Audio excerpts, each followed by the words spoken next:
Hi friends, ఈరోజు మనం వీడియోలో నిత్య పూజ విధానం అంటే రోజు పూజ ఎలా చేయాలో నేర్చుకుందాం. యాంత్రిక జీవన విధానంలో దేవుని పూజ కేటాయించే సమయం కూడా విలువైనదిగానే కనిపిస్తుంది. కానీ కాలం ఎంత విలువైనదైనా ఇంత విలువైన మానవ జన్మ ఇచ్చిన ఆ దైవానికి 24 గంటల సమయంలో కేవలం 24 నిమిషాలైన అవకాశం కల్పించుకొని భక్తిగా భగవంతుడిని తలుచుకున్న పూజ చేసుకున్న మన జన్మకు సార్థకత లభిస్తుంది. ప్రతి ఒక్కరు ఇంట్లో పూజ చేసుకుంటారు. దేవుడి మహిమను ఏమో కానీ ఈ మధ్య నాస్తికులు కూడా దేవుడిని పూజించడం మొదలుపెట్టారు. మరి రోజు ఇంట్లో పూజ చేసుకోవడం ఎలాగో తెలుసుకుందామా? ముందుగా గణపతి పూజ చేయాలి. ప్రతి దేవుని పూజకు ముందుగా గణపతి పూజ చేసి అనంతరం మీరు ఏ దేవుని పూజిస్తారో ఆ దేవుని పూజించవలను. గణపతి శ్లోకం: ఓం శుక్లాం వరదరం విష్ణుం శశివర్ణం చతుర్భుజం ప్రసన్నవదనం ధ్యాయేత్ సర్వవిఘ్నోపశాంతయే అగజానన పద్మార్కం గజానన మహర్నిశం అనేకదంతం భక్తానం ఏకదంతం ఉపాస్మహే వక్రతుండ మహాకాయ సూర్యకోటి సమప్రభ నిర్విఘ్నం కురు మే దేవ సర్వకార్యేషు సర్వదా. ఓం శ్రీ మహాగణాధిపతయ నమః అని నమస్కారం చేసుకోవాలి. అలాగైనా ఓం గం గణపతయే నమః అని 3 సార్లు చెప్పాలి. తర్వాత గురు శ్లోకం చెప్పాలి. గురు బ్రహ్మ గురు విష్ణు గురుదేవో మహేశ్వర గురు సాక్షాత్ పరబ్రహ్మ తస్మై శ్రీ గురవే నమః. తర్వాత పవిత్రం శ్లోకం చెప్పాలి. శ్లోకం: అపవిత్ర పవిత్రో వా సర్వావస్థాం గతోపి వా యః స్మరేత్ పుండరీకాక్షం సబాహ్య అభ్యంతర శుచిః పుండరీకాక్ష పుండరీకాక్ష పుండరీకాక్షాయ నమః. శ్లోకం చెప్పిన తర్వాత పంచపాత్రలో నీటిని ఉద్దరణితో తీసుకొని బొటన వేలితో 3 సార్లు తలపై చల్లుకోవాలి.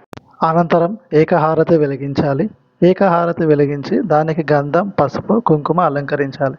దీపారాధన: ఈ కింది స్వంత్రమును చెబుతూ దీపమును ఏకహారతితోటి వెలిగించాలి. అంతేకాని దీపాన్ని అగ్గిపుల్లతో వెలిగించరాదు.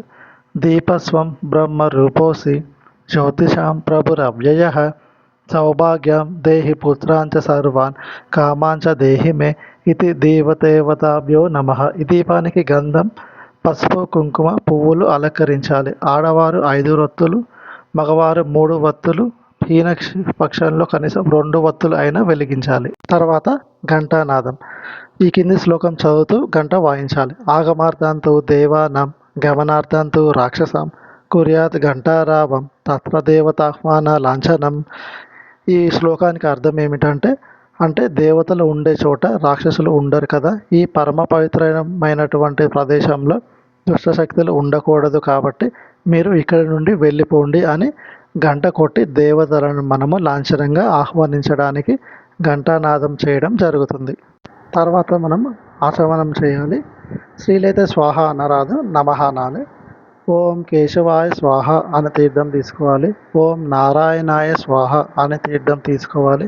ఓం మాధవాయ స్వాహ అని తీర్థం తీసుకోవాలి. తర్వాత చెయ్యి కడుక్కోవాలి. ఓం గోవిందాయ నమః అనుచు నీళ్ళను కిందికి వదలవలను. తర్వాత నమస్కరించి కేశవనామాలు చదవాలి. ఓం విష్ణవే నమః, ఓం మధుసూదనాయ నమః, ఓం త్రివిక్రమాయ నమః, ఓం వామనాయ నమః, ఓం శ్రీధరాయ నమః, ఓం ఋషికేశాయ నమః, ఓం పద్మనాభాయ నమః, ఓం దామోదరాయ నమః, ఓం సంకర్షణాయ నమః, ఓం వాసుదేవాయ నమః, ఓం ప్రద్యుమ్నాయ నమః, ఓం అనిరుద్ధాయ నమః, ఓం పురుషోత్తమాయ నమః, ఓం అధోక్షజాయ నమః, ఓం నారసింహాయ నమః, ఓం అచ్యుతాయ నమః, ఓం జనార్దనాయ నమః, ఓం ఉపేంద్రాయ నమః, ఓం హరయే నమః, ఓం శ్రీకృష్ణాయ నమః, ఓం శ్రీకృష్ణ పరబ్రహ్మణే నమః అని కొంచెం నీళ్లు పళ్ళెంలో విడవలను. భూశుద్ధి: ఆచమనాంతరం భూశుద్ధికై భూతోచ్చాటన మంత్రము చదువుతూ కొన్ని అక్షంతలు వాసన చూసి వెనక్కి వేసుకోవలను. శ్లోకం: ఉత్తిష్టంతు భూషపుచాచ ఏతే భూమి భారకః ఏతేషమ విరోధేన బ్రహ్మకర్మ సమారభే. తర్వాత ప్రాణాయామం చేయాలి. కింది శ్లోకం చదువుతూ ప్రాణాయామం చేయాలి. ఓం భూ ఓం భువః ఓం సువః ఓం మహః ఓం జనః ఓం తపః ఓం సత్యం ఓం తత్స వితుర్వరేణ్యం భర్గో దేవస్య ధీమహి ధియో యో నః ప్రచోదయాత్. ఓం అపోజ్యోతి రసోమృతం బ్రహ్మ భూర్భువస్వరం ఈ గాయత్రి మంత్రం చదువుతూ ప్రాణాయామం 3 సార్లు ప్రాణాయామం చేయవలెను. సంకల్పం చెప్పుకోవాలి మనము. మమ ఉపాత్త సమస్త దురదక్షిణ ద్వారా శ్రీ పరమేశ్వరం ఉద్దేశ శ్రీ పరమేశ్వర ప్రీత్యర్థం కులదేవాన్ని సంబోధించుకోవాలి పరమేశ్వరుని బదులుగా. శుభే శోభనే ముహూర్తే ప్రవర్తమానస్య ఆద్య బ్రాహ్మణ ఇక్కడ శ్రీ మహావిష్ణు రాజ్ఞ అని కూడా చెప్పవచ్చు. ద్వితీయ పరార్థే శ్వేతవరాహ కల్పే వైవస్విత మన్వంతరే కలియుగే ప్రథమ పాదే జంబూద్వీపే భరతవర్షే భరతఖండే. ఇండియాలో ఉంటే భరతఖండే, అదే యుఎస్లో ఉంటే యురస్పండే అని చదవాలి. మేరోహ దక్షిణ దిగ్భాగే శ్రీశైలస్య భుజగది ఎటు ఉంటే అటు ఈశాన్య ప్రదేశే. ఇక్కడ మీకు ఏదైతే నది ఉత్తర దక్షిణంలో ఉన్న నదుల పేర్లు చెప్పాలి.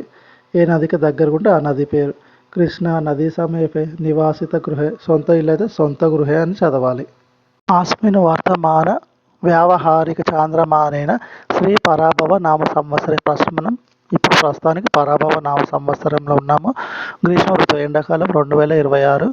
అలాగే మాసం వచ్చేసి చైత్ర మాసే, పక్షం వచ్చేసి కృష్ణ పక్షే, తిథి వచ్చేసి ఈరోజు తిథి విద్య తిథో, వారం వచ్చేసి ఈరోజు మంగళవాసరే, శుభ నక్షత్రే, శుభయోగే, శుభకరణే, ఏవం గుణ విశేషణ విశిష్టాయం శుభతిథో శ్రీమాన్. అక్కడ గోత్రం మన గోత్రం చెప్పుకోవాలి. అహం నా పేరు రాజేష్ నామధేయస్. ధర్మపత్ని మీ ధర్మపత్ని పేరు చెప్పాలి.